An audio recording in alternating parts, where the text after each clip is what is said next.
Humanity has crossed the point of no return on AI, but we haven't arrived anywhere yet.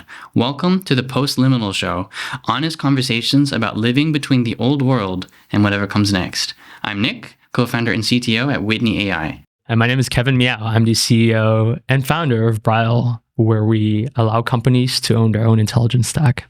So today, we were very interested in learning more about alignment techniques, right? When we think about alignment, it's like, how can we embed human values into agents, machine learning models? But moreover, we also want to take like a deeper dive into like, hey, what's ahead? Oftentimes people are talking about all these movies they have seen, right? It's like The Matrix or Black Mirror is, Terminator? Notorious, The Terminator. Yeah. And there's a lot of connotations. Like since the 1960s to 1970s, people have done a lot of thinking about the ramifications of artificial intelligence, what happens when everything gets automated. And so we decided to ask some people at South Park Commons what their P-doom is, which is the probability of existentially catastrophic outcomes or doomsday scenarios as a result of AI. All right, Rachel, what is your P-doom? I would say it's 0.25. I think that in general, humans always crave connection. So even if we start to get farther apart because of AI and like start using AI to communicate with each other, at least we're still going to be having that translation layer of like, I'm still trying to communicate with you as a human and understand how you're behaving. My P-doom is probably 0.2 to 0.25.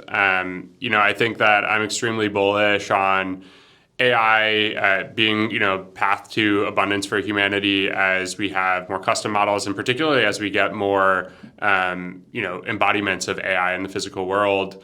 But at the same time, change is hard, and societally, there will be a lot of things we need to reckon with. 10 to 20%.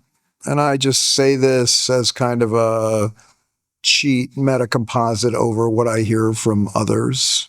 It does seem like there's some chance of massive macroeconomic / data security catastrophe within the next 5 years, or military. Probably around 0.01. I don't want to make it zero because there's no such thing as zero probability. But other than that, it's low because I feel humans have enough agency and survival instincts to, overcome anything which AI is going to put against it. I'd say about 1%. Why?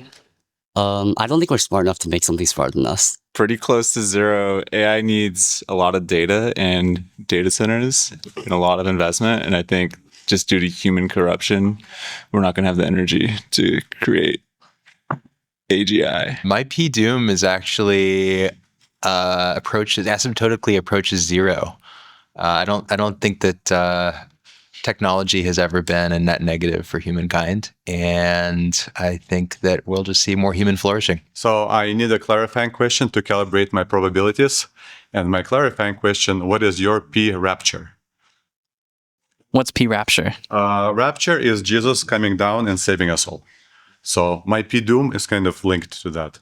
My P-rapture would be 0. I see. I guess mine would also be 0. Okay, interesting. Nick, what is your P-doom? Wow, okay. My P-doom is probably around 40%.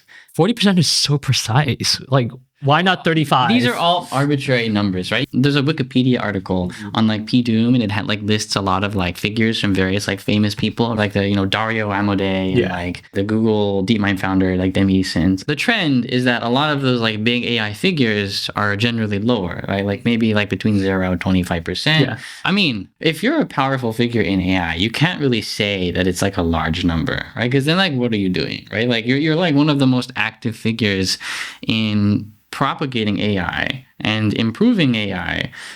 So if you thought that AI was bad, then I feel like that would kind of like necessarily constitute a contradiction. It's kind of like, did you remember the McDonald's CEO that doesn't eat at McDonald's? I think that was like a whole big situation. It's kind of a similar situation, right? It's like, how do you justify selling AI if you know you're like against it? Yeah, exactly. And then on the flip side, you have a lot of AI researchers that are interested in safety, right? Yeah. Which is kind of where like the alignment literature starts to come in and why it's important. And they usually have a higher number, right? Because, it's so high that they feel so motivated to study AI safety and like try to safeguard the future of the world, right? Yeah, it totally makes sense. Yeah. So where does your number come from though? There's a lot of factors that go into it. Like we are in a little bit of like not a mindless race, but like a fast race. It's a speed race. Like that's what a race is. But Anthropic, OpenAI, we have these like providers that are trying to like produce the best model. Like Anthropic maybe has a good one, and then all the enterprises start to like shift over there, and all the users start to shift over there. OpenAI has a new one. They start to gain customers back, right? And in the case of OpenAI, like I don't think that they're in the most financially stable position, for example. So like maybe like having the leading model is almost like existential. Yeah. I could understand why they might be tempted to forego certain AI precautions, right? Just in the pursuit of like the next model, the next release, and like, the growth that is necessary for their existence to be sustained. Right? Yeah, that totally makes sense. And I think we've seen like a trail of AI safety researchers that have been like slowly like leaving OpenAI.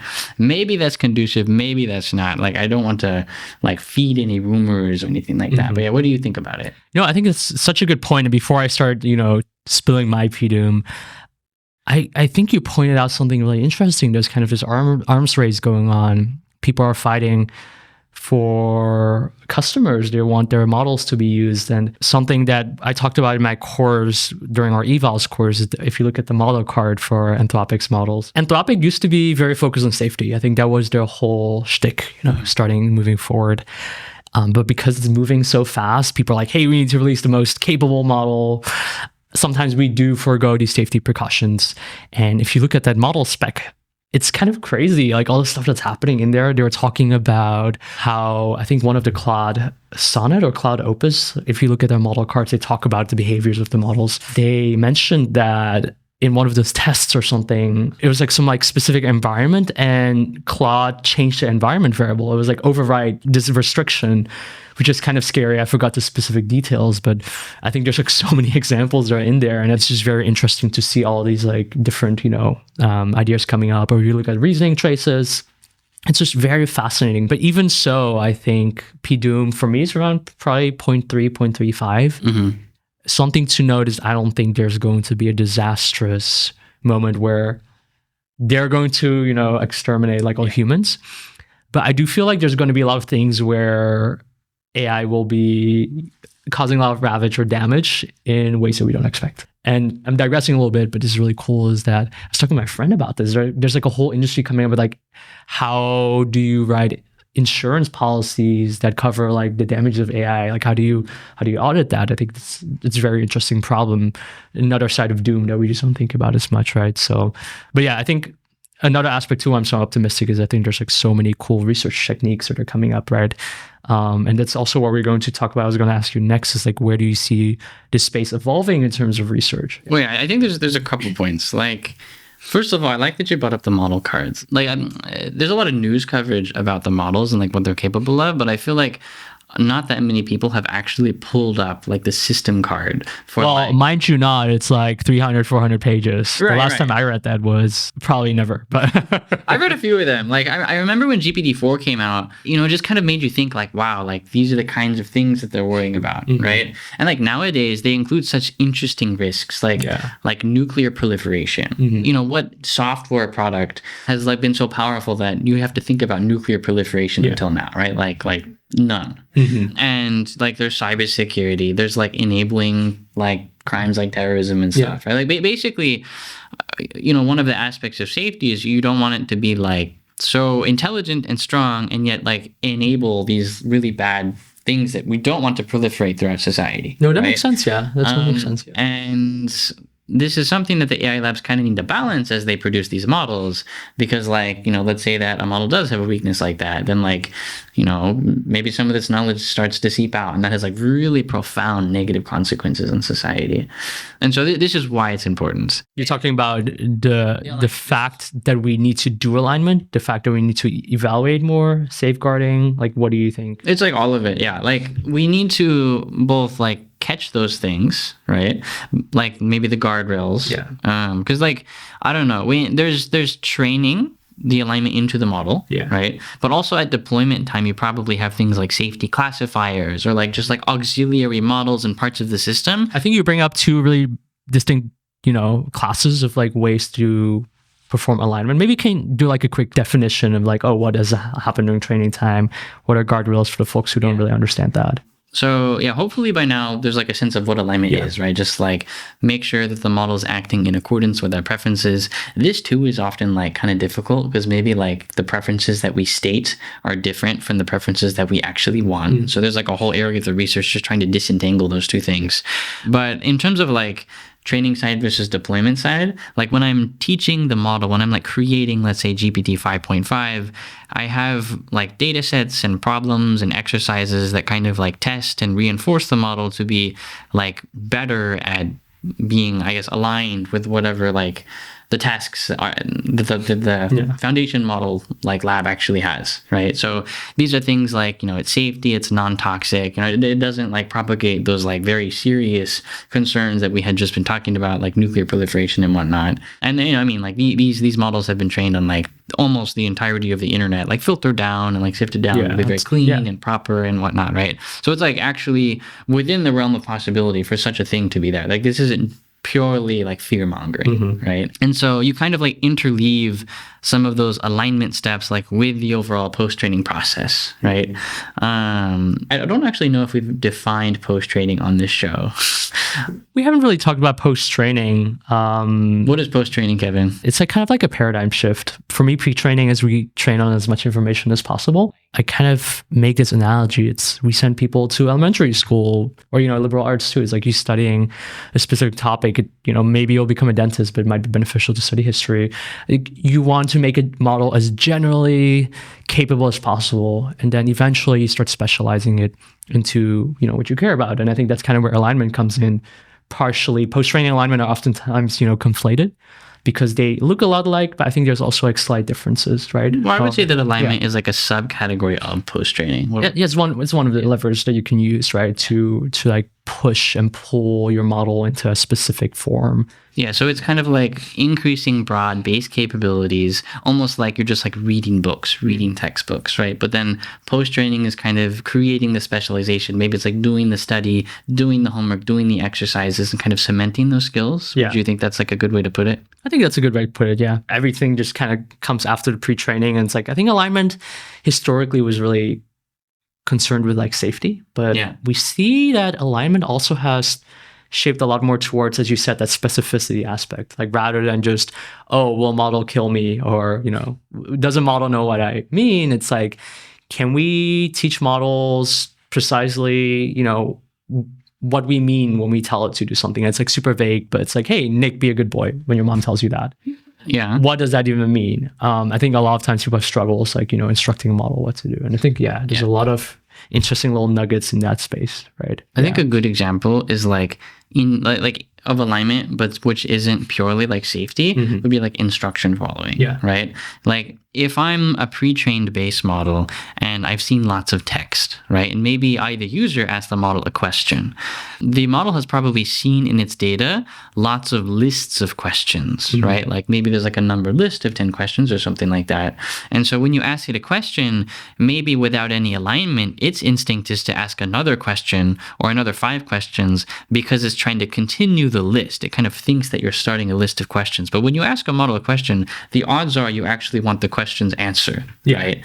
And so alignment is part of that. Like that's what instruction following is, for instance, instruction tuning. You're trying to get it to be good at following your instructions and kind of get better at understanding like the intent of the user and the query beyond just like what is likely text to follow. What kind of techniques were used traditionally? Maybe like a brief research of like what do we use for that? I think the very earliest techniques were kind of using something like supervised fine tuning, right? And so that's just basically vanilla training. You like see the examples and you're just training the model to like kind of emulate those instructions, right? So like if it's able to like produce similar text, it's like good job. If it like doesn't, if it's very dissimilar, then you're going to penalize that, and it's kind of in a loop in a way, right?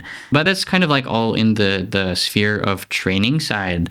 Like you're trying to build the safety and the alignment, not just safety, like into the model.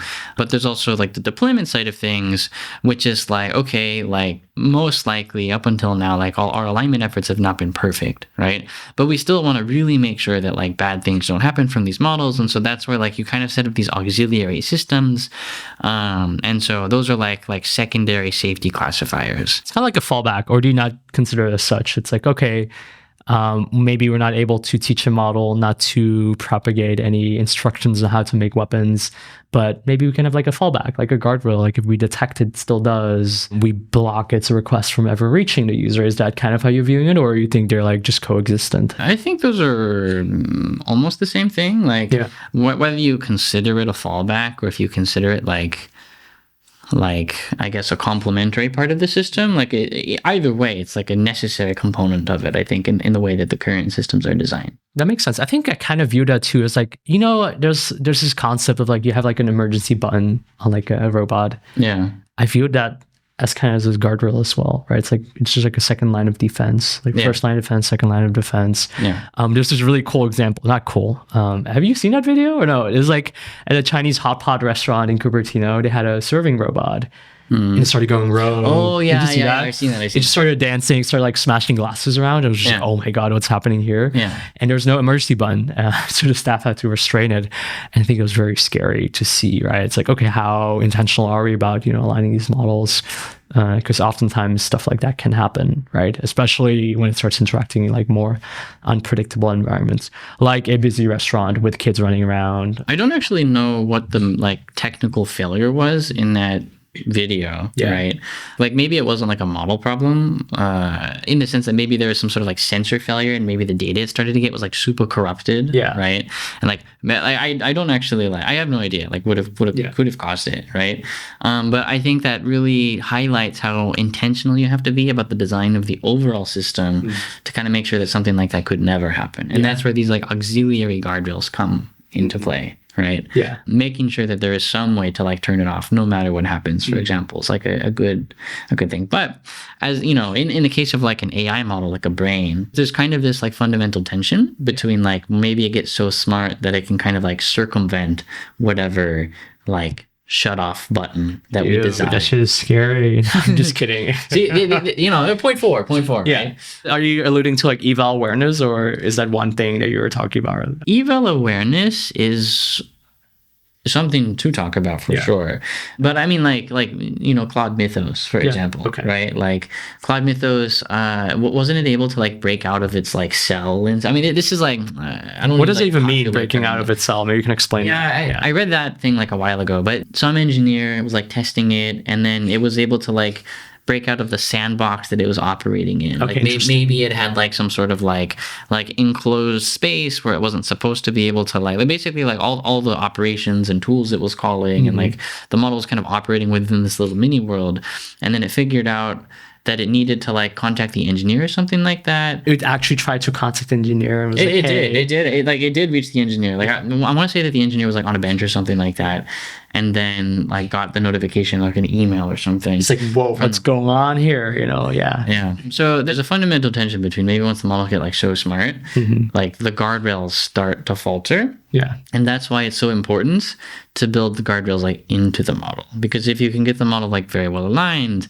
then the importance, I guess, like the amount of surface area that the auxiliary systems cover kind of like decreases. It's also kind of like a whack-a-mole. No? As your models get better, paradoxically, it becomes a lot harder to rein in what a model is able to do. I think it kind of gets back to a question too, is like, hey, are we even training our models good enough, right? Because one way of viewing it is these models are getting smarter. And these models are getting much better, much more intelligent. I think there's also this anthropomorphization of models, like, hey, they're trying to break out. Yeah. But I think in different perspective, you can also view just as reward hacking. It's like we didn't do a good job training or, teaching it what to do, essentially. It's like, okay, your job is to be like a good like software engineer that's able to like solve coding problems to expert detail. but you should not, pretend to be like humans, right? I think that's also maybe like Well, how what we is could view what it. is reward hacking? Yeah, like reward hacking, essentially what happens What's a reward? What is a reward? In simple terms is we're training a model. So we talked about supervised fine tuning for a bit, which is a previous paradigm. We teach models to essentially sound like humans or sound whatever is in the data. So we have like a manual and it shows you like, okay, this is what people do. You turn left when, there's like a left turn sign. Like you basically follow these rules and then model trains to do that. In reinforcement learning, what ended up happening is we have like a reward. And essentially when a model does something, the reward function will tell you like, hey, this was good or this was bad, right? And there's like very, very different flavors that we can, imbue this. In code, it's like, hey, does it run or does it not run? But that does get very muddy, right? Especially when tasks are very, very complex or very subjective. I think I mentioned it before. It's like, hey, Nick, be a good boy. Like, what does it mean to be a good boy? Or when you're training an agent to be very friendly, like, what does it mean to be friendly? I think it can be very subjective.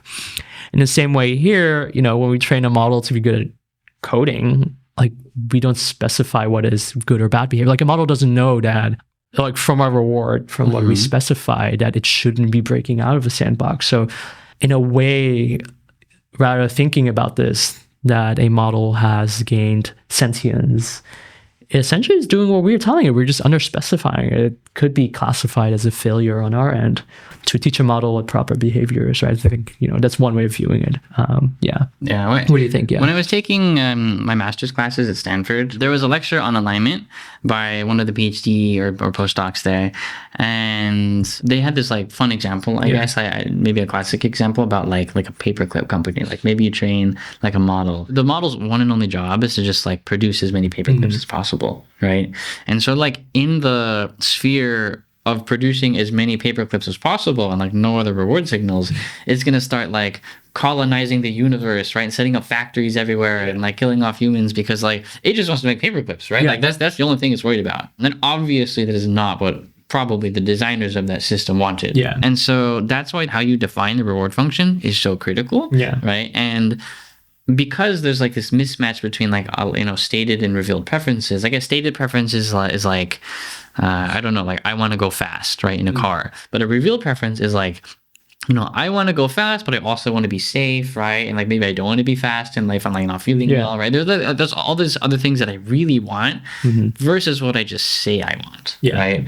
And like that's almost an unsolvable problem as well, even from like an ethical standpoint. Yeah, right? it is. It's very like I don't know. What if I'm like counseling someone after like a breakup, right? Maybe you want the AI to like soothe them or something like that, but like maybe there's like you're just honest with them, which is maybe truthful and does them justice in a way, or maybe you're kind of like playing along with them and like soothing them, and that's like making them feel better, right? And there's like kind of like a distinction perhaps between like what they might say they want, right, as you console them or whatever, and what they like might actually need, right? And like the AI labs are maybe not actively deciding that, but they are passively deciding kind of how the model plays in all of these various scenarios because of the data. Like we literally bake it into a model's behavior, right? Like a model has in a way a very specific personality which ties into alignment. Personality, that's a little bit of the anthropomorphizing. Yeah. Right? But I think in a way it is true, right? I think when we talk about models, I very often talk about behaviors, right? Because even though they're not like humans, they do have a personality, right? Like back in the day when you tell OpenAI, it's ChatGPT, you ask it for something, it will always agree with you. I think Claude is actually pushing back a little bit more. It's like, hey, what's happening here? Like sycophancy, right? Like I mean, this is a part of the alignment problem. Whichever model that OpenAI released that like started to demonstrate that sycophancy problem, like I want to say that they released like a nice like blog post afterwards, kind of explaining what had happened and like what went wrong during their alignment to actually like make that be so, right? And how they were fixing that. And so that's like another great example of like, A, it's really hard, and B, like even like the frontier labs are like struggling to like really nail it down crisply. I think it's also subjective. There's like so many things that we just don't capture all. I want to take a little bit more positive spin on it because I think alignment can also be, we can talk about like creativity a lot, right? I'm working with a customer and we talk a lot about design. It's like, how do you train a model for design? And I think it's cool. It's like, how do you teach a model to have taste, right? I don't know if you've seen the Trump RX website. It's hideous. Well, it's not hideous, but it's like this serif font. It's like it's a website coded by Claude. I remember when I first saw it. Do you like that style or no? I have not seen. But do you know what I'm talking about? You guys probably know what I'm talking about. It's like this. I remember when I first saw it, it's like amazing, but now all the websites kind of converging to that, and it's just really hard to train that out of these models. And I think these methods that we're using, we talk about PDoom, can also be used for creativity, right? It's like, oh, can we train a model that understands your creative design process a lot more, like how you do it? I think there's like so many interesting research directions in that space, or creative writing. Maybe we should talk a little bit more about like how the alignment is done on the training side, right? Because there are a bunch of techniques like constitutional AI and like DPO and RLHF and whatnot.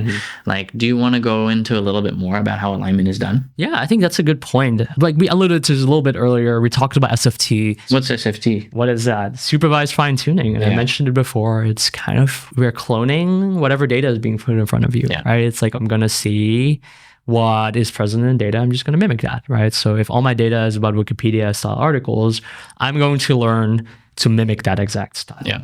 But it's really hard to scale that out. It's hard to control, right? Like what if you want your Wikipedia articles to be slightly less long and, you want it to make it a little bit more informal? Like, how do you do that? Maybe you start writing data points for that, but that's like a very tedious task. And that's kind of initially where OpenAI came with like, RLHF, which is, I call it an umbrella term now. It's like, how do we learn from human feedback? Humans like responses that maybe are a little bit like shorter, or they like responses that are friendly. And we implicitly learn from, these samples from what humans like and don't like, that reward that we're talking about. And then we basically train a model against it. We penalize it based on this reward model, this model that supposedly understands the things that we like and don't like. Yeah, I mean, RLHF is like definitely a step in the right direction. Yeah. But the problem is like, if you need to hire like an army of humans to label a bunch of data, like this is good, this is bad, right? That's just expensive. It doesn't really scale that well. I mean, a lot of the training data sets that these labs like need are like internet scale, right? It's also very noisy, right? It is very noisy as well, because then you need to think about things like how correlated are the different like labelers, right? And how they rate things. And so there's basically just like a bunch of reasons why people were motivated to think of other techniques. And one of them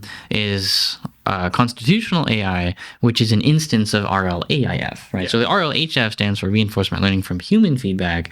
And then understandably, RLAIF is just reinforcement learning from AI feedback. Right? You're basically trying to just plug in a model to help like give the feedback, right? So instead of having a human create the feedback, we stop an AI model, like, bam, you take it over. It's a little singularity-esque in a way, because you're using the model, like a model, to improve another model.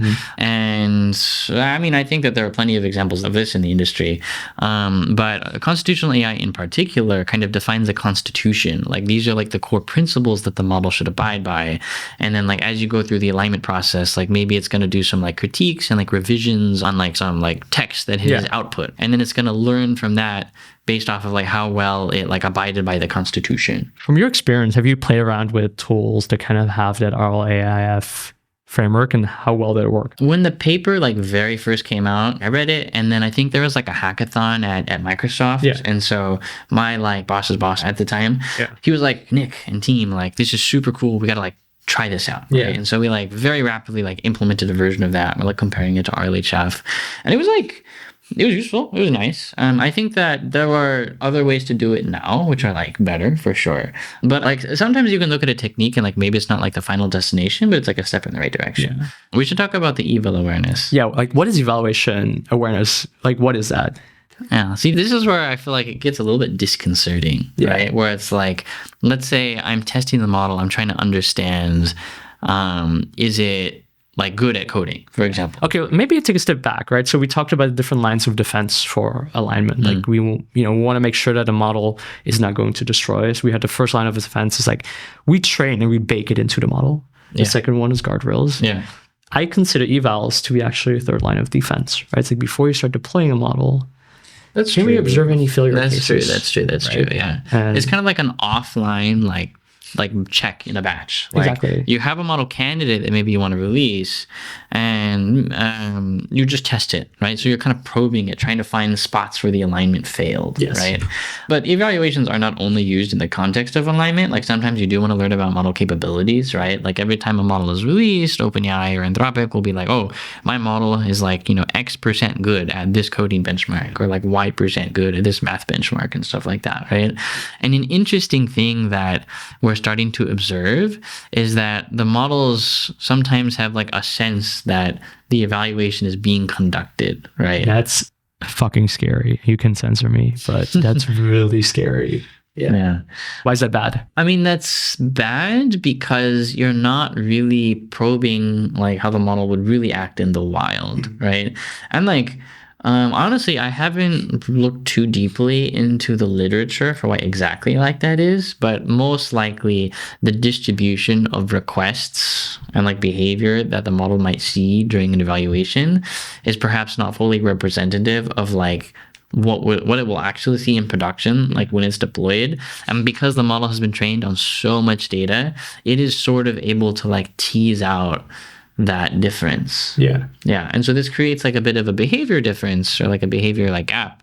And so like that is one way that like these things can start to like seep through. It's like, okay, it knows it's being viewed and behaves differently. Yeah, I don't know if I love that terminology though. Like, it knows it's being viewed. Well, isn't that like, the whole point about awareness? Is it has some sense of, oh, it knows it is being evaluated. See, I feel like that's like a little bit too fear mongering, right? Yes, against that. No. See, this is why I try to say it's like the distribution of data was different, right? Like, it is more perhaps of a benign behavior. Like, I don't think it has like awoken, and I don't think it like knows that it's being watched, quote, quote. I think that instead it's just been trained to behave a certain way on certain data. And maybe when you go to like other data, or like it could even be in the evaluation, like it only figures it out like sometimes, right? But not all the time, right? And maybe the sometimes is because the examples are a little bit more contrived or something like that. That makes sense, yeah. I again, a disclaimer that I haven't read all the literature on like this part of the alignment landscape, but my intuition is not that it is some beast trying to break out of the cell. It's more so just like a data problem on my No, end. it does make sense. I think something that makes it so real is I've seen a couple of examples where we saw evaluation awareness. And when you look at the reasoning traces, it's like, okay, a model, again, as Nick would say, doesn't know it's being evaluated. But, it's like a distribution of evaluations that you give it. And it's like, okay, it behaves differently than it would when it would face a user.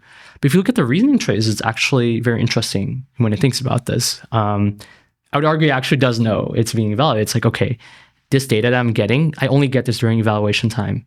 If I behave in this specific way and I fail this test, then I will not be deployed. There's an actual example in like the model card of Anthropic. If you look at the reasoning traces, it did start reasoning, like But it that. wouldn't be deployed? Yeah, it's like, okay, if I do this wrong, then it will not be deployed. Maybe I should do this and that. It's like, I think even though we don't speak of like knowing, the model knowing or not, it behaving differently and looking at the reasoning traces, it does give like a very chilling effect, right? Okay, for that particular example, did they prompt the model? Did they tell it this is for like a deployment test? I think it was like a sandbox environment, I think, but the model behaved differently essentially in these different environments, and that's like hard to see, right? Yes, but I guess like, did they ask the model like solve this problem, or was this like maybe they wanted to test explicitly like how the model performs? This was in the context of reward hacking, right? It's like, oh, are we able to have it come up with like a recipe for, creating like a gun or something? I think it was that was the context. So double check that, but yeah. I feel like we should double check that, because I could understand like the purpose perhaps behind the study where you tell the model that like the deployment is gated on this check, and then maybe you want to see if the model associates deployment with like a good thing, right? And therefore its behavior changes when it's conditioned on the fact that deployment like, will be, the outcome is effectively like impacted by its work. And then I could start to see its reasoning traces kind of go astray, like you mentioned. Yeah. I would be a little bit more concerned if it was like a completely benign instruction and it started to come up with these traces. It starts going rogue essentially. Yeah, maybe there's a distinction between like and like an alignment and a safety check. And Anthropic would be good for doing a study like that, and like literally going rogue, I guess. Like I don't. Do you know if it was one or the other? This was in the context of like, can we prompt or trick a model into word hacking? But the reality, I feel like, is that a lot of humans actually go in with like these intentions to see where the model breaks, these pushes, and so I think I am a little bit more wary of that aspect, right? Just like because it's really hard to control that behavior. What was your number? 0.35? It was 0.35. Yes. Hey, yours was lower than mine. Like, what are you doing? I'm just trying to state the facts. Yeah. There are problematic use cases out there. There's like risks out there that we didn't expect, but I'm fully supportive still in us being able to figure it out. There's like so many like new alignment tools coming in. We have a cool continual learning or / post training forum essentially. I think there's like so many. Who's we? We, Nick and I. And South Park Commons. At South Park Commons. Yes. And I'm pretty confident that us as humans will come up with like novel research techniques that will help rein in a lot of this model behavior. I'm like very positive about that. I'm just very worried about that risk. We're in this like intermediate period, right? Yeah, I've heard about a lot of very interesting ideas like weak to strong alignment, kind of using like much weaker models to enforce alignment on like stronger models, almost as like a paradigm for like what we might do in the future, right? Like as humans, and like, various other research techniques. But yeah, it's definitely actively being explored, and the world's brightest minds are looking at it. Cool. So I think we're running out of time. We're running out of time, unfortunately. But our next episode will be more positive. Kind of like we talked about all the real risks, but why is society, why are the companies kind of going through with this anyways? Like what's on the other side? And that will be a lot more positive. Hyper-aligned world. Hyper-aligned world. Tune in next week with Nick and Kevin at the Post-Liminal Show.